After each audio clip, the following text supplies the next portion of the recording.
मुख्यमंत्री कोई भी बने, लेकिन उसको चलाया जाएगा अब गुजरात के हितों को ध्यान में रख के, क्योंकि गुजरात के लोग ये सुनिश्चित करेंगे कि आप गुजरात का हित बिहार के हित से ऊपर रहे। तो मैं अभी से आपको भविष्यवाणी कर देता हूं, बिहार से होने वाला पलायन नहीं रुकेगा, क्योंकि जो आदमी यहाँ मुख्यमंत्री बनेंगे उनकी चिंता होगी कि बिहार से 10-12 हजार रुपए में नौकरी करने वाले मजदूर इतने रहें कि गुजरात के फैक्ट्रियों में मजदूरों की कमी ना हो। आप देखेंगे कि गुजरात मजदूरों का जनसुराज बांका की ओर से, और मैं अपने व्यक्तिगत तौर पर आपका धन्यवाद कर रहा हूं कि आप लोग समय निकाल कर आए हैं। जैसा कि आपने देखा होगा कि आपको पता है, ये जनसुराज के संगठन से जुड़े हुए साथियों की चुनाव के बाद पहली बैठक थी।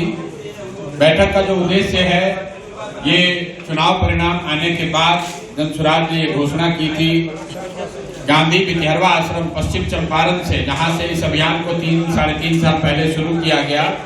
चुनाव परिणाम आने के बाद हम लोगों ने वहां एक दिन का मौन उपवास किया था और उस दिन ही ये घोषणा की थी कि बिहार बदलाव के जिस सपने को, जिस संकल्प को लेकर जनसुराज की शुरुआत की गई है, उस विचार और उस प्रयास में आने वाले समय में कोई कमी नहीं आने दी जाएगी।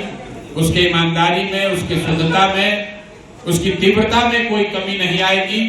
जब तक बिहार में सुधारने के अपने संकल्प को हम लोग पूरा न कर ले, बिहार को बदल न दें, तब तक जनसुराज और उसके साथी पीछे हटने वाले नहीं हैं। उस समय ये घोषणा की गई थी कि 6 महीने सरकार को, नई जो सरकार बनी है, इसको 6 महीने का समय दिया जाएगा, ताकि जो उन्होंने लोक लुभावने वादे किए, जो लोगों को पैसा देकर वोट खरीदा, बड़ी बड़ी बातें कही, उसको उस पर अमल करने का उनको अवसर दिया जाए। उन्होंने कहा कि हर साल 1 करोड़ नौकरी दी जाएगी। अब 6 महीने पूरे होने को आ रहे हैं, 1 महीने में कहीं नौकरी आपको नहीं दिख रही है, कहीं फैक्ट्री नहीं दिख रही है। पलायन पहले की तरह जारी है, भ्रष्टाचार जैसे था उससे ज्यादा ही है। न शिक्षा सुधरी, न स्वास्थ्य, न रोजगार। लेकिन हम लोगों ने कहा था कि 6 महीने का, जब जनता मालिक है, जनता ने उनको सत्ता में बैठाया है, तो 6 महीने का उनको समय दे रहे हैं। इन 6 महीनों में हम लोग पहले अपने जनसुराज के संगठन को फिर से पुनर्गठित करेंगे।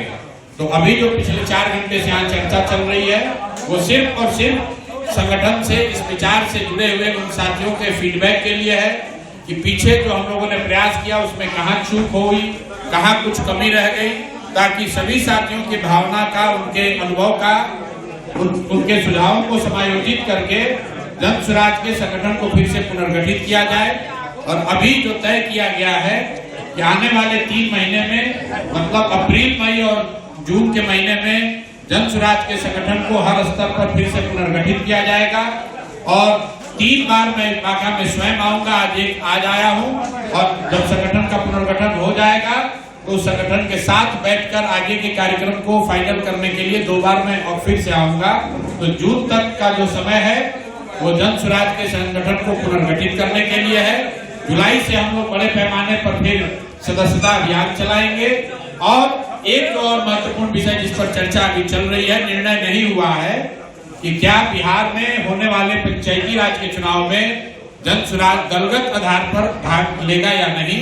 इस पर आज एक सार्थक चर्चा हुई है, लेकिन ये पूरे राज्य भर में जब हम लोग चर्चा पूरी कर लेंगे तो मई के महीने में जनसुराज औपचारिक तौर पर इस पर निर्णय लेकर घोषणा करेगा। अगर ये तय हुआ कि जनसुराज दल के आधार पर इन चुनाव में हिस्सा लेगा, तो आने वाले समय में जो अक्टूबर-नवंबर में पंचायती राज के चुनाव होंगे, उसमें जनसुराज दल के आधार पर अपने साथियों को, अपने से जुड़े हुए लोगों को चुनाव लड़ाने की हर संभव कोशिश करेगा।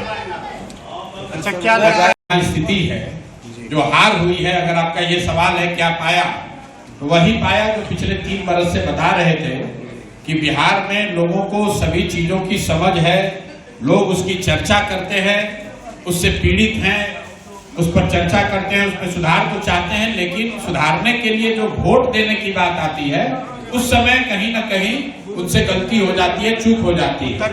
पहले लोग जाति और धर्म के नाम पर ये चूक कर रहे थे, लेकिन इन चुनाव में एक नया फैक्टर हुआ 10,000 रुपए का। आपने देखा कि 10,000 रुपए जिस पैमाने पर बटे हैं, हर विधानसभा क्षेत्र में 60 से 70 करोड़ रुपया सरकार ने आपका हमारा बिहार के लोगों का पैसा बांटा वोट को एक तरीके से खरीदने के लिए। यही वजह है कि आप देख रहे हैं कि 202 विधायकों वाली सरकार और उसके मुखिया 6 महीना भी मुख्यमंत्री नहीं रह पाए, उनको पद छोड़ना पड़ रहा है। जिस व्यक्ति को 202 विधायकों का समर्थन साथ हाथ होगा वो कभी मुख्यमंत्री पद छोड़कर राज्यसभा में नहीं जाएगा। तो ये जो घटना हो रही है इस बात को प्रमाणित कर रहा है कि जो इस बार सरकार चुनी गई है वो नीतीश कुमार जी या एनडीए के काम या उनके लोकप्रियता के आधार पर नहीं है, वो 10,000 रुपए का प्रभाव है, इलेक्शन कमीशन ने जो मदद की उसका प्रभाव है, सरकारी तंत्र का जो दुरुपयोग हुआ उसका प्रभाव है। और ये सब कैसे हुआ? ये कुछ संभव हो पाया केंद्र में बैठी हुई भाजपा की सरकार ने प्रधानमंत्री अमित शाह जी के प्रयास के मदद से जो ये मैन्युफैक्चर्ड मैंडेट हासिल किया गया है, इसीलिए नीतीश कुमार को अपना पद छोड़ना पड़ रहा है।